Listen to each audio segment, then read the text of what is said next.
Okay, so moving to the next question, question number 10. This is about magnetism. We'll start with magnetism and electromagnetism. Describe the properties of magnets. Describe the forces that occur when alike or unlike poles of two permanent magnets are brought close together in terms of the interaction between. So there are questions which they have given. Let's start with the first one. If you hold a bar magnet in each hand and bring your hands close together, will the force be attractive or repulsive if the magnets are held in the following ways? The two north poles are brought close together. So north poles are brought close together. So that means north and north are together. This is a bar magnet. This is another bar magnet. And if I'm bringing north and north close together, you know, for a magnet, similar poles push apart each other, that means repel each other, and opposite poles attract each other. So north and north is going to push apart each other, therefore it will be repulsive force. A north pole and south pole. So if I change it to north and south, in that case what happens? They will come close to each other. That means they will be attracted to each other. Question 2. Figure 5 at left. Okay, so this image has been broken into two parts. If you look at the combined structure, it's something like this. This is the rod, and we have one disc here, another disc here, another disc here, another disc here. Five discs are there. They are lying on the ground. Shows 5 disc magnets floating above one another. The north pole of the topmost disc faces up. So here the topmost disc they are saying is north. Which poles are on the top side of each of the other magnets? So if this is north, monopoles do not exist in case of magnets. So a single pole cannot exist. So if this is north, so the bottom one is going to be south. Then therefore if this has to push apart, because so it has to be south because it has to push it away. So this will be south, this will be north, then this will be north, this will be south, then this will be south, this will be north, and here it is north and bottom is the south. So in this case, if you look carefully, almost all the ones, like all of them, they are pushing apart each other because south south, north north, south south, north north. So that's why they are apart, they are away from each other. The ends of a compass needle are marked N and S, north and south. We have a compass needle which is marked north and south. So let's say this is north, this is south, and this is a compass needle. How would you explain to someone why the pole marked N points north? A complete answer should involve Earth's magnetic poles. So if you focus on the Earth's magnetic field, so let's say if it is in this format, this is the Earth's magnetic field. Like this is, imagine it as Earth. If we say this is north, this is south. When we are saying north and south, we are basically talking about the geographic north and geographic south. That means the directions which we represent. But if you look at the magnetic field of Earth, Earth's magnetic field is actually, it is the south pole of the magnet and this is the north pole of the magnet. If we talk about the gigantic bar magnet which we imagine is placed in the center of the Earth, like along the axis. So if this is, the poles of the magnets are opposite to the poles of the geography, as in like geographic poles are different. Why? We have named it in such a manner because we know that a north would be attracted by south and a south would be attracted by north because opposite poles attract each other. So instead of naming them as like opposite, that north is pointing towards south and south is pointing towards north, we just reverse the names and we call the magnetic south of Earth as the geographic north and the geographic south of Earth as the magnetic north. It's not confusing, it's a bit of like just reversal. So the magnets is actually the compass is still, if I place a compass here, so this will be north and this will be south because north is being attracted to the south. But actually this direction will point me towards the geographic north. So it is just the way of representation. Okay. Moving further, question 4. When students use magnets and compasses, they often touch the magnets to the compasses. Then they find that the compasses point south. Explain why this might occur. So usually in a compass, you would see the north direction is pointed. But what happens that if we bring a magnet or we are touching a strong magnet to the compass, then the magnet which is in the compass is a weak magnet. It's a very small, tiny magnet. If we touch it with a strong magnet, then it might happen that the needle, the magnetic needle becomes magnetized. And once it becomes magnetized, it might reverse its polarity. Not forever, but for momentary purposes. So then in like for a moment. So this might be a possibility that when we bring a strong magnet close to the compass, then sometimes we reverse the polarity of the compass needle accidentally, and therefore it starts pointing towards south. To fix this, we should bring another strong magnet in the correct direction to point the to correct the magnet, or we should leave the compass for a longer period of time. Then it might come back to its original or natural north and south directions. Moving to the next. Describe, question 11, describe how magnetic materials can be turned into temporary magnets. So, like we just discussed about the compass needle that became a temporary magnet because of external magnetic field. That means because of introducing that compass needle to a strong magnetic field which is coming from outside, that is external magnetic field. So how magnetic materials can be turned into temporary magnets? So we can turn them into temporary magnets by introducing strong external magnetic field, or by placing them into a magnetic field. Describe magnetic domains and relate them to the magnetic properties of ferromagnetic materials. Now, ferromagnetic materials are the materials which can be magnetized. They could be highly magnetized. Magnetic domains, when we talk about, we are basically talking about the atomic alignment. That means the movement of electrons and everything inside a material. So you can imagine for a moment that any material can have small magnets or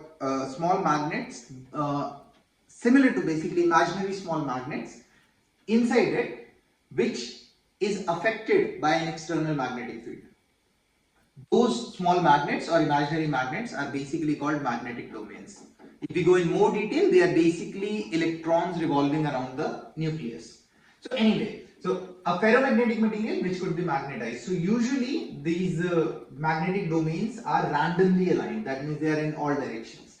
When we place it in form of like in the vicinity of a strong magnetic field, let's say north and south, so there is a strong magnetic field. So then what happens? Most of these or majority of these magnetic domains, they get aligned towards a certain direction, towards the direction of the magnetic field. And this alignment, because of this alignment, this material starts behaving like a magnet itself, starts behaving like a temporary magnet. Basically, mostly it happens with iron or most metals.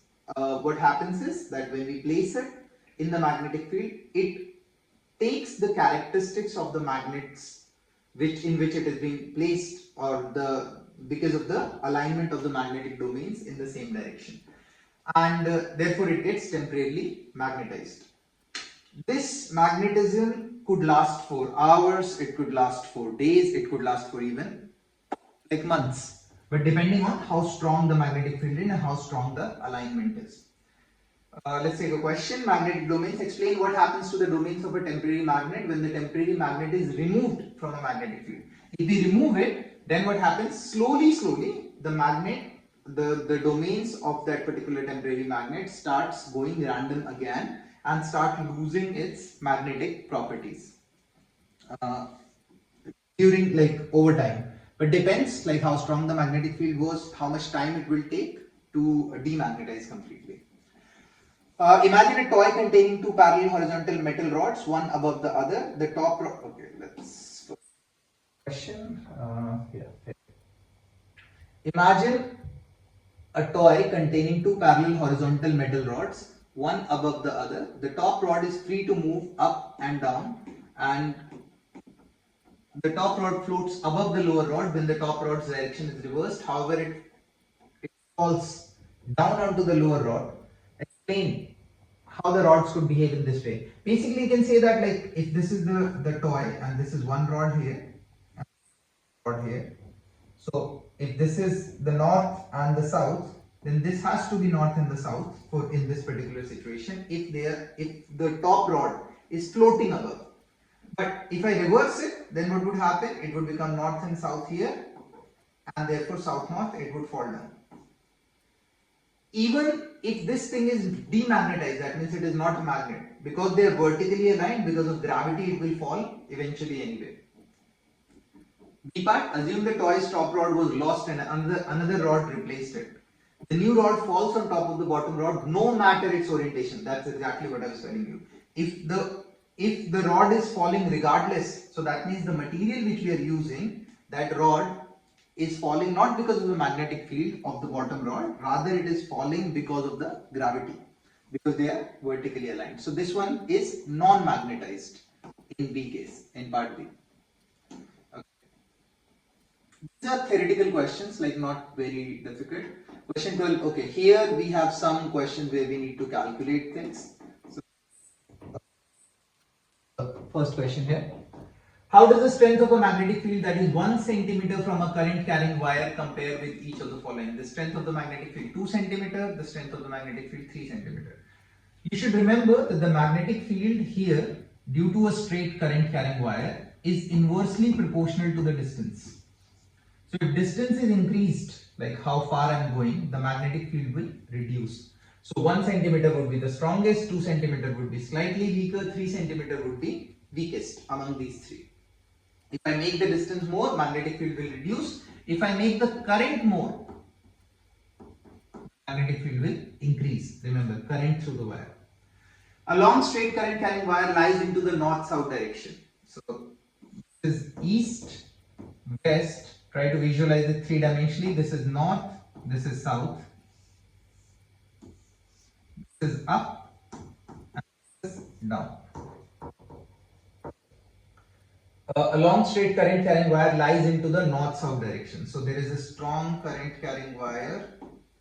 A wire lies along the north-south direction. Here, this is the wire. The north pole of a compass needle placed above this wire points towards the east. So that means, okay, we don't know the direction of current again. The north pole of a compass needle placed above this wire. So if I place a compass needle here, of a compass needle placed above this wire points towards east. So that means this direction is being shown by the compass, that this is the direction of the magnetic field. In what direction is the current? So try to imagine this, like this is east, this is west, north, south. The wire is moving from the is from the north, is in the north-south direction. So the wire is like this, vertical. So not vertical, it is along the going into the camera, basically north-south. Now they are saying if I place a compass needle above this wire, like here, the magnetic field is pointed towards east. So that was east. So that means this is the direction of the compass. So if magnetic field is here and the wire is in this direction, like sorry, not we don't know the current direction. The wire is placed like this. So what is the direction of the current? We use right hand thumb rule to find the direction of current. Basically what we are doing is that we will place, forget this for a moment, we'll place a current carrying wire. Imagine this is a wire. If the current is in the upward direction, then I'll imagine that I'm holding the current with my right hand in such a manner that the thumb points in the direction of the current. So I am holding it. If current is going up, I'll hold it like this and will curl my fingers around it. So if I'm curling my fingers, whatever is the direction of the curlings, that is the direction of the magnetic field. So if the current is going up, magnetic field is like this, where here it is going here, here it is going this side, here it is coming this side, and here it is coming this side. If the current was going down, in that case, the magnetic field would have been opposite, yani in this form, like reversed. So here it is coming here, here it is going into. You can slow it down and try to understand it. Now, in this situation, the wire is here, and they are saying the magnetic field at this point, if I place a compass needle up, it is going in the east direction, that means this side. So therefore, if I place the wire like this and I curl my fingers, you would see it is coming from here in this direction. But that's wrong. They want the direction to be in that direction. So what I'll do, I'll basically reverse the current. If I reverse the current and then I hold it and grip it around, you will see the magnetic field at this point is going here because it is like in this format. So the current should be south to north. So the direction of current should be south to north. This is the direction of current, south to north. If a compass were placed underneath this wire, in which direction would the compass needle point? So now if the current is here, here it is showing in east, so it is going like this and coming here. So underneath and here it will come towards this direction, which is west. If that was east, this is west. So here it is west, here it is south to north, the direction of current. Okay, a student makes a magnet by winding wire around a nail and connecting it to a battery, as shown in the figure 13. Okay, this is the situation. Which end of the nail, the pointed end of the head, is the north pole? For this, I'd give you a simple rule. If we talk about from wherever I see, whichever side I am seeing or analyzing, that side, if we see that the current in that direction, in that side, is clockwise, like a clock, so then that pole becomes south pole. And if the current is anti-clockwise, like opposite to the clock, then that pole becomes north pole. This is S, representation of S, it is going along the direction of current. And this is north, going in the direction of, like opposite to the clock. So if I'm looking from this side, you can see the wire is going like this and moving like this and coming out. This is positive, so the current is going here, here, current will come like this and eventually enter in this part and go here. Now if I'm looking from here, you would see the wire is going from behind and coming like this, but the current is going into the paper, like into the board, and then coming out. So basically for me, the current is basically coming out in this form. So if I look at this, I will see it as clockwise. And the other side, if you look carefully, that would become anti-clockwise. So if this is clockwise, this pole would become south, this pole would become north. Yes. So which end of the nail, the pointed end or the head, is the north pole? So the north pole is the pointed end. Question 8. You have a battery, a spool of wire, a glass rod and an iron rod. A spool of wire means you have like wire, and an aluminium rod. Which rod could you use to make an electromagnet that can pick up steel objects? Now steel is 90% iron. Basically steel is an alloy, is a mixture of iron and carbon. So majority iron. So that means we need to make a magnet which can attract iron. Obviously magnet has a characteristic to attract iron, cobalt and nickel. So here steel, we'd assume it as iron, and to make an electromagnet, the best material is soft iron. So we will use an iron rod, because glass is not non-conducting, we cannot make it as a magnet. Aluminium rod would become a magnet, but it would be a weak magnet, and it would be a magnet only while the current is passing through it.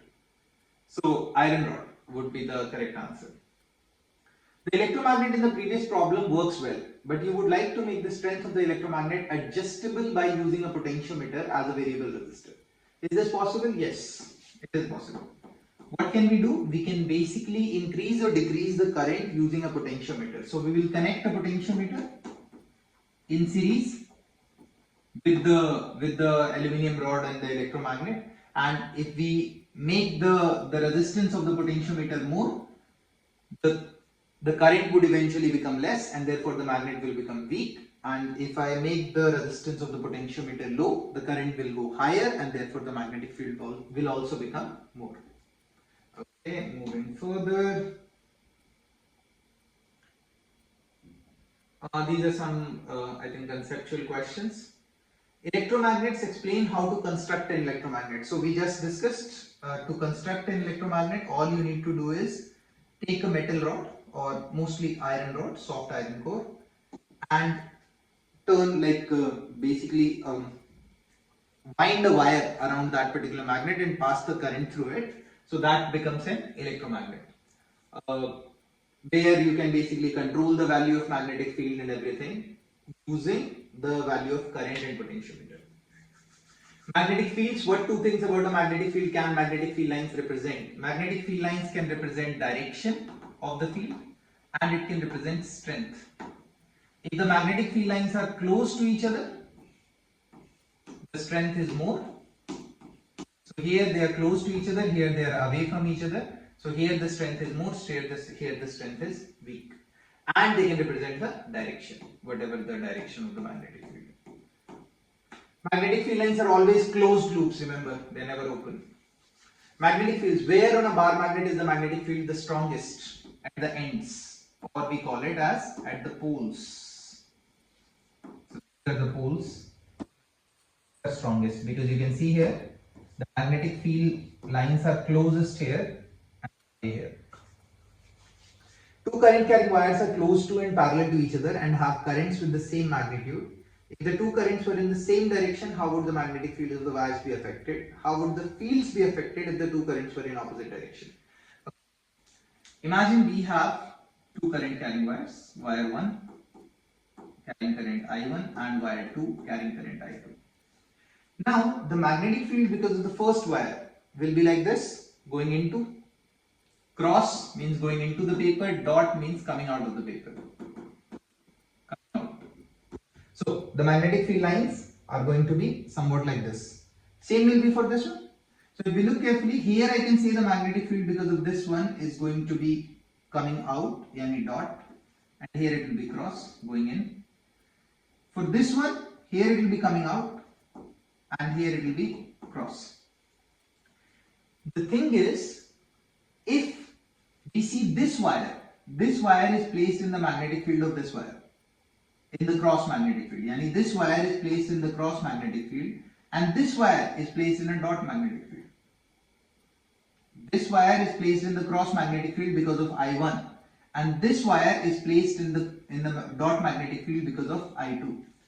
And because of that, we will study a little later, or we have discussed before, that a current carrying wire if placed in a magnetic field will experience a force, and that force is given by ILB sine theta or BIL sine theta.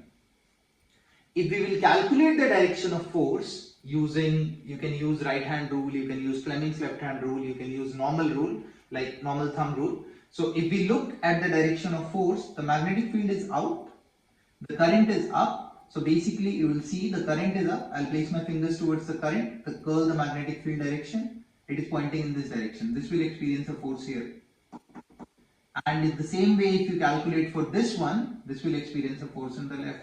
So both these wires will actually attract each other. There will be a force of attraction. However, if I reverse the direction of current, like any of the wire, if I reverse the direction of current, then you would see the force experienced by them will be reversed.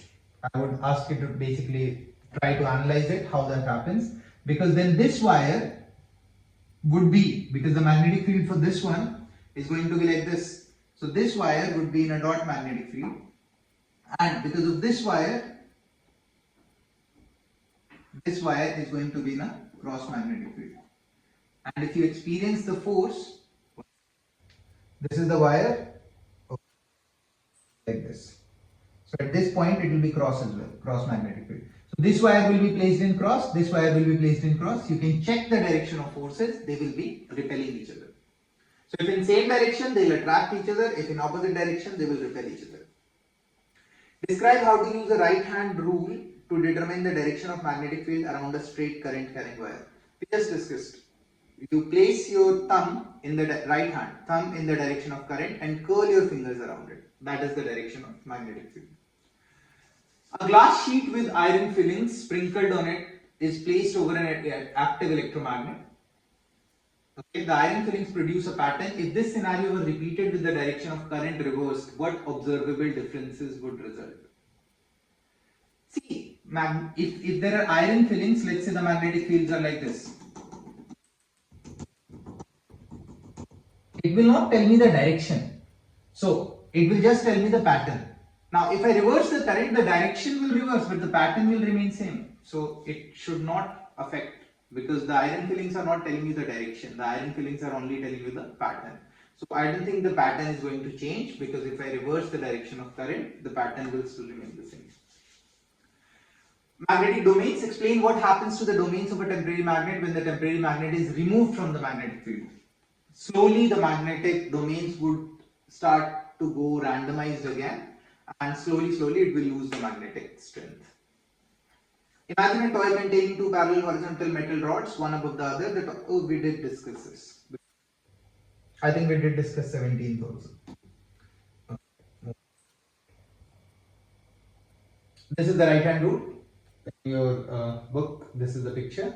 You're holding it in the direction of, the thumb is in the direction of current.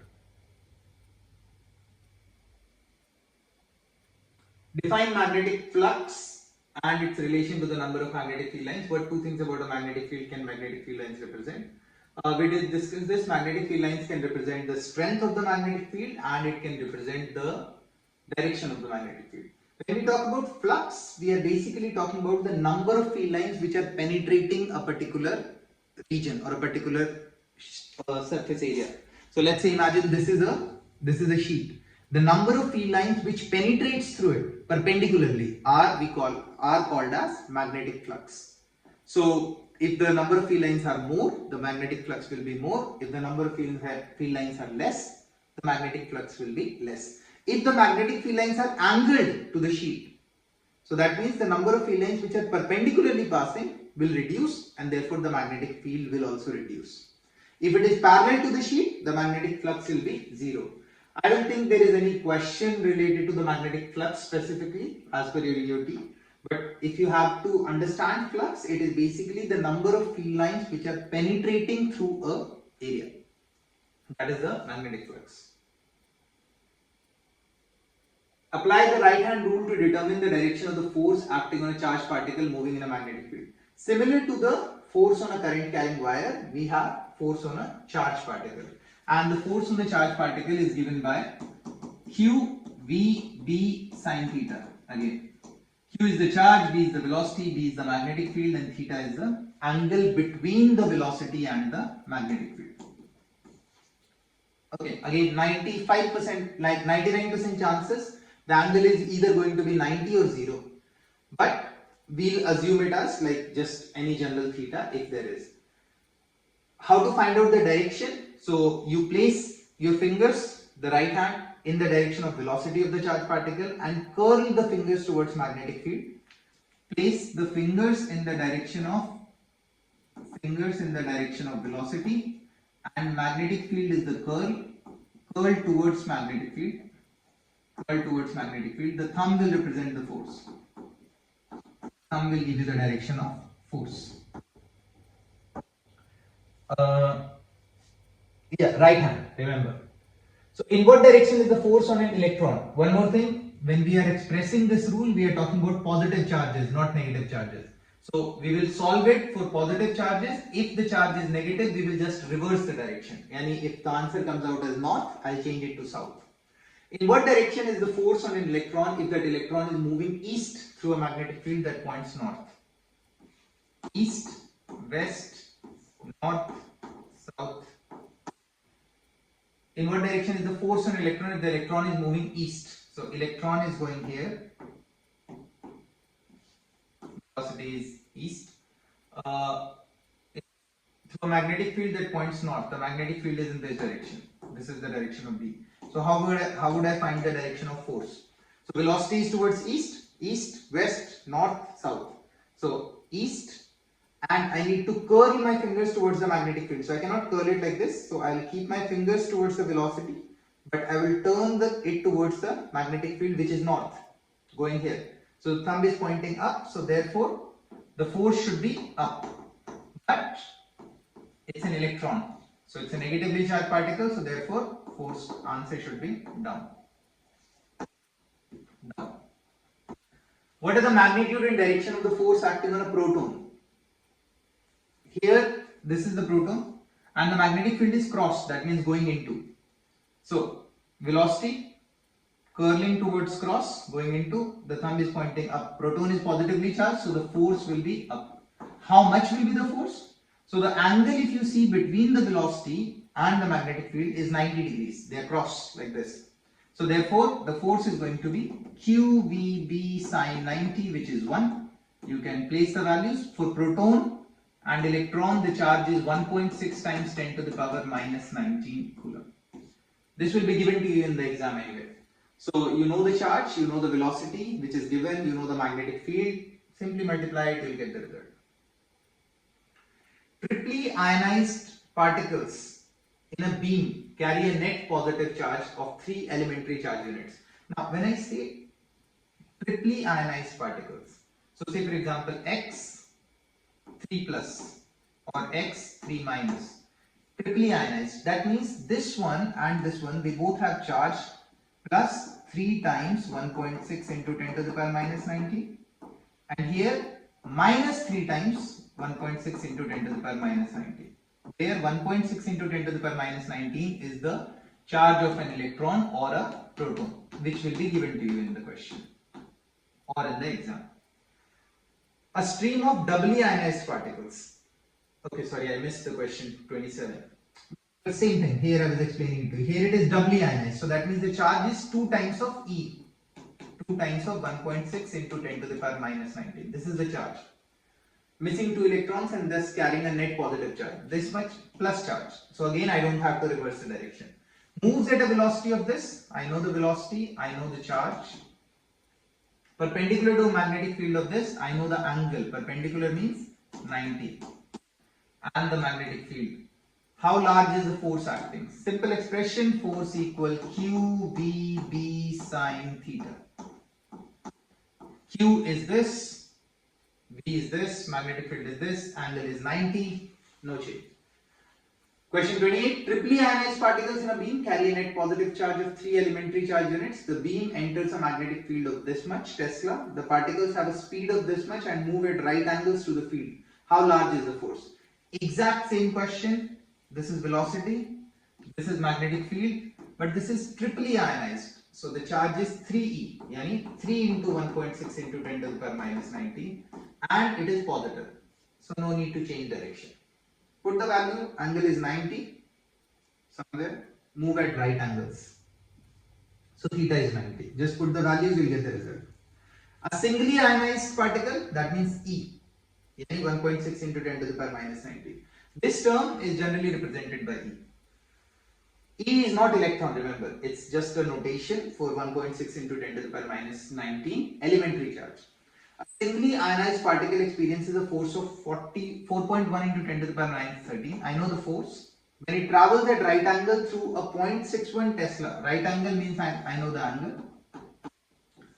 I know the magnetic field. What is the particle's velocity? I need to find velocity, V. I know the charge. Singly ionized means this is charge. 1.6 into 10 to the power minus 90. So I need to find out the particle's velocity. The expression is simple. Force is Q VB sine 90. Basically, I know the force, I know the charge, I know the magnetic field. Sine 90 is 1. I need to find velocity. You can solve for x. Another way, you can put it as a triangle. F Q V B sine theta. To find V, you will do F over QB sine theta. So QB sine theta. I know the force, charge, magnetic field, angle. Everything is known. I can find the velocity. Question 30. Doubly ionized helium atoms are traveling at right angles to a magnetic field at a speed of this. So I know the velocity, doubly ionized helium atom. These are also called alpha particles. So that means the charge on this is plus 2e. 2 times 1.6 into 10 to the power minus 19. Speed is given. The force on each particle is this. So force is also given. What is the magnetic field strength? Similar question. I know the charge. It's equals to 2e. I know the velocity, which is given to me. I know the force. I know the angle, somewhere right angle. Theta is 90. I told you most of the cases it will be 90 degrees. If it is parallel, velocity and magnetic field, then force is 0 because theta is 0. So you need to find magnetic field. Exact same result. F over Q V sine theta. Or use this expression. In this one, I don't know this, so I'll solve for x. The result will come in Tesla, the magnetic field.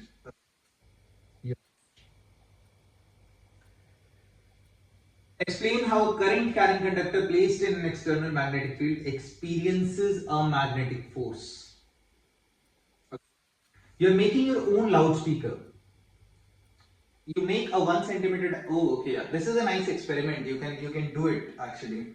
Go on YouTube and try to find out DIY speakers. Yani make the speaker at home. You can make a speaker uh, like a normal speaker which can make sound like a loudspeaker using simple wires and magnets. You're making your own loudspeaker. You make a 1 centimeter diameter coil with 20 loops of thin wire. You use hot glue to fasten the coil to an aluminium pipe plate. Now, how exactly does the speakers work? Basically, they are saying that there is a coil in which I have made 20 turns of each other, and I have attached this to an aluminium aluminium sheet, you can say. In the kitchen, you will find the aluminium foil. This is the wire. To this wire, I am connecting it to a MP3 device, like let's say iPod or something. Now, the ends of the wire are connected. Usually, how does the speaker make noise? So basically, or sound. Basically, a current is passed through this, like very little current is passed through this. That's why we need amplifier to amplify the thing. Pass through this, and an alternating current passes through this, because of which a magnetic field is generated. And this magnetic field generation interacts with the magnetic field of the permanent magnet, which is also placed around, and this vibrates. And when this vibrates, the plate vibrates, and that vibration makes sound or music.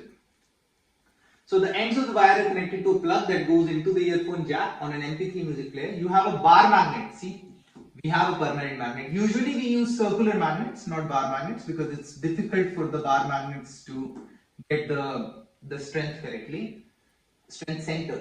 To produce a magnetic field, how would you orient the magnetic field to make the plate vibrate? Now we need to orient the magnetic field in such a manner that the plate vibrates up and down. It cannot vibrate like this. So it needs to vibrate this way. So therefore the coil needs to apply a force on this one up and down.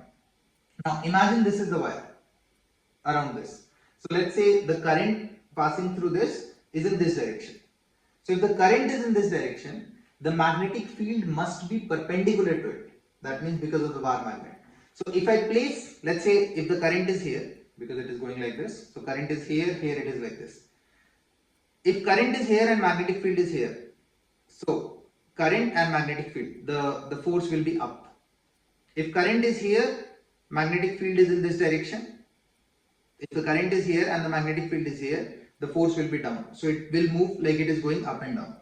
Now this passes an alternating current, and because of the alternating current, what happens? The polarity, that means the direction of current, keeps changing as per the music which is sent. So when the direction keeps changing, so therefore the direction will be sometime here, sometime here. So if the magnetic field is in this direction, the force on this particular wire is going to be sometimes up, sometimes down. So if I place the magnetic field in the side of this wire, then what would happen? The magnetic field will interact to the wire and will make the loop or the coil move up and down. We will not place this magnet in between or anything like that. We'll place the magnet in the sides of the coil so that the force is perpendicular, like force vibrates the plate. My whole point is to vibrate the plate in whatever way I can do it. That's it. I would suggest you to actually go on YouTube and try to check for this, that how to make your own DIY magnets, DIY speakers. You would find out that DIY speakers. You would find out that they mostly use the round speakers instead of the bar magnet. Okay, so these are the MCQ questions. These are the end of this. Now we'll move to the writing questions. Now see, the concept is, we have covered almost all the concepts. It's not like writing questions are something different. The only difference is that in writing questions, what you need to do is that you have to elaborate and explain. So please make sure that there is nothing new. The concepts are similar. Just elaborate and explain the questions. Determine the magnitude of current in terms of the rate of flow of charge. We have discussed this. The current is I equal Q by T. Yani how much charge is flowing per unit time. And that is why it is called coulomb per second. I is equals to Q by T or coulomb per second. Q over T. coulomb per second, and this is ampere. Use analogy and models to explain and understand an electric circuit. Identify the direction of conventional current as the direction of motion of positive charge. So usually in a circuit it's the electrons which move, but we represent the conventional direction as from the positive to negative, opposite to the flow of electrons, because electrons are actually moving in the opposite direction. There are no questions, just the concept. So current is the rate of flow of charge. We know that I is equals to Q by T. Power is the rate of flow of energy or rate of work done, that is E by T or W by T. You can use either of the case. And charge comes out to be Q by T. For a circuit, you could say that a river model as something like the water is flowing, the gush of water, the gushing of water or the movement of water you can say as current, and the heights because of which the water is actually going down, that is the voltage or that is the potential. We have discussed these examples in the class so many times, that if there is one pipe, it divides into multiple pipes, similar cases. So, critical question. Question 2. Define resistance and identify its SI units as ohms. State Ohm's law and apply it to the simple circuit. Calculate the equivalent resistance and the total current. We have discussed all these questions before. So same as discussed before in MCQ. 42 to 46. I think it was question 4 and question 7. Something like that. Check. All these questions have been covered.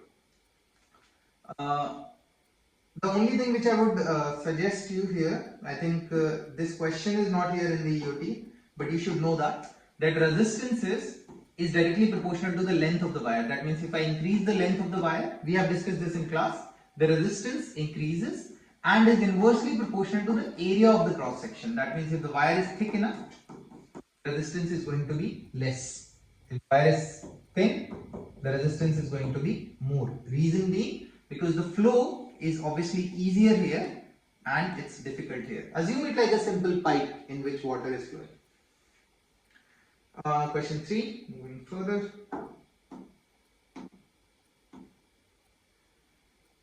Commonly used circuit symbols, you should know ammeter, voltmeter. We have discussed this. Ammeter is represented by A, voltmeter B, batteries. State the properties of voltmeters and ammeters. Okay. And identify the correct placement of ammeter and voltmeter. Okay. So let's discuss this. Ammeters measure current, represented by this symbol, measure current. If this is a resistance, this is a battery, and I want to calculate or I want to find out that how much current is going through this particular resistance, and I connect an ammeter. Now imagine if the resistance of ammeter was huge, then obviously some of the energy of the battery will be utilized to handle the ammeter also. And therefore the current which I was supposed to measure using the ammeter will not be the same as it was before. So therefore an ideal ammeter should have as low resistance as possible. So therefore ammeter has a very low resistance, almost negligible, and it is connected in series with whichever wire, because I need to measure the flow of the charge. So I connect it in the same wire in which I need to measure the current. On the contrary, we have voltmeters which measure the voltage or the potential difference between the 2 points.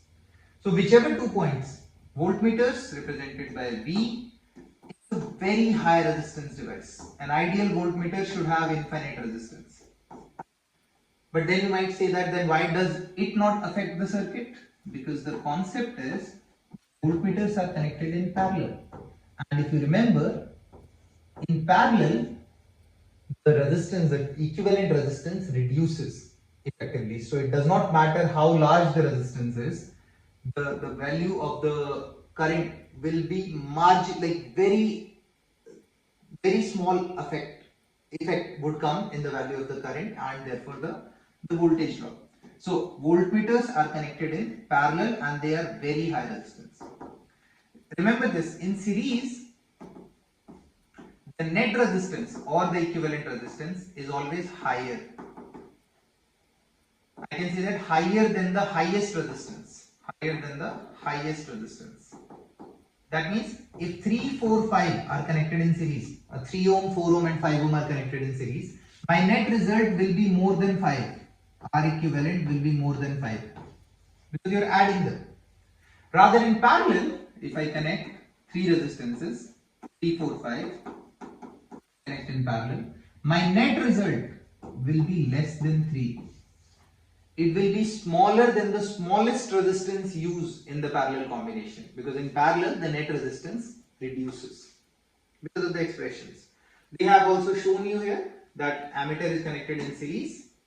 This entire device is ammeter and this entire device is voltmeter. Voltmeter is a high resistance device. You can see that inside the voltmeter it's 10 kilo ohm and the ammeter is 0.01 ohm. It's very low value. And it is connected in parallel. Here this voltmeter will measure the voltage between these 2 points. And here this ammeter will measure the current in this particular wire.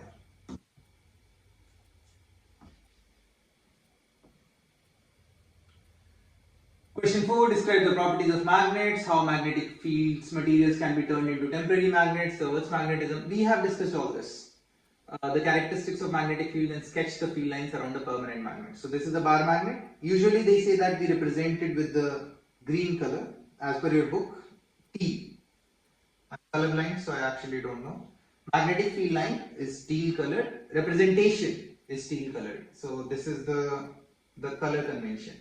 The magnetic field lines start from north, go towards south, enter. So outside it is north to south, but if you look inside it's south to north. And it's closed loop. Remember, magnetic field lines are always closed loops. How magnetic materials can be turned into temporary magnet, discussed. Characteristics of magnetic fields and sketch the field lines around the permanent magnet. Apply the right hand rule to indicate the direction of magnetic field. Right hand thumb rule, we have discussed all that. These are mostly theoretical questions. Apply the equation F equal ILB sin theta. Okay, yeah, there are some questions. Apply the equation F equal ILB sin theta to calculate the magnitude of force on a straight segment of a current carrying wire. Apply the right hand rule to find the direction of the force on a current carrying wire. Apply the equation. Okay, these are some questions. We have discussed this part, by the way. I think 25 to 30 we have discussed. We'll quickly go through 19 to 24 if we have not discussed. Okay. So, explain the method you could use to determine the direction of force on a current carrying wire at right angles to a magnetic field. Identify what must be known to use this method. We should know the direction of current and we should know the direction of magnetic field to find out the direction of force. There are many methods. I have discussed this in the class. You can use Fleming's left hand rule. You can use simple right hand thumb rule where you place your fingers towards the direction of current, curl it towards the magnetic field and thumb will represent the force. Or you can also use the right hand rule which is given in your book, which is where you place your thumb in the direction of current, place your fingers in the direction of magnetic field and the palm will represent the direction of force. So you can cover that up. A wire that is 0.5 meter long and carrying a current of 8 ampere is at right angles to 0.4 Tesla magnetic field. How strong is the force? Simple expression, force is ILB sin theta. Theta is 90. So this becomes I times L. You know I, you know field, you know L. Make sure you take care of the units. This is meter, fine, ampere, fine, Tesla, fine. A wire that is 75 centimeter long, change it to meters, 0.75 meters. Carrying a current of 6 ampere I at right angles theta is a uniform magnetic field. The magnitude of the force acting on the wire, they give you the force also. What is the strength? You need to find B. F is equals to ILB sin theta. You can use triangle or you can solve for X. So I know force, I know current, I know length, I know angle. I need to find B, solve for X.